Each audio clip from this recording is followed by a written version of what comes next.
గోమల్ state medical university establish చేసి ఎన్ని సంవత్సరాలైంది? వైద్య విద్య అబ్రాడ్లో చేయడం వల్ల స్టూడెంట్స్కి ఎలాంటి ప్రయోజనాలు ఉంటాయి compare to India?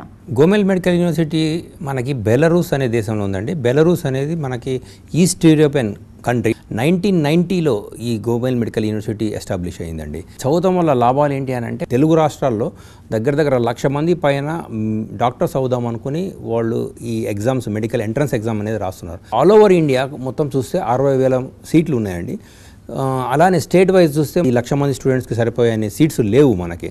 Gomel state medical university అనేది యూరోపియన్ యూనియన్ దగ్గరలో ఉన్న మెడికల్ యూనివర్సిటీ అండి. వాళ్ళు ఒక ప్లాట్ఫామ్ మీద తీసుకొస్తున్నారు. మొత్తం ఎడ్యుకేషన్ సిస్టమ్ అనేది ఇంజనీరింగ్లో కానీ మెడికల్లో కానీ ఒక ప్లాట్ఫామ్ మీద తీసుకొస్తున్నారు. సో మనం ఇక్కడ ఈస్ట్ యూరోపియన్ కంట్రీస్లో మనం కనుక ఏ విద్యను అభ్యసిస్తే కనుక మనకి వెస్ట్ యూరోపియన్ కంట్రీస్కి అక్కడికి వెళ్ళి జాబ్స్ కానీ, అక్కడ కానీ హైయర్ టెక్నాలజీస్ కానీ, అక్కడ ఉన్న కొత్త పరికరాలతో మనం ఆపరేషన్స్ చేయడం కానీ, కొత్త డ్రగ్స్ గురించి మనం నేర్చుకుంటాం కానీ, రీసెర్చ్ అండ్ డెవలప్మెంట్లో వెళ్తాం కానీ, this is one of the option for our students. Other country first time పంపించడం, అదర్ కంట్రీలో ఉండడం ఎలా ఉంటుంది, ఎడ్యుకేషనల్ సిస్టమ్ గురించి మాకు చాలా డౌట్స్ ఉండేవి.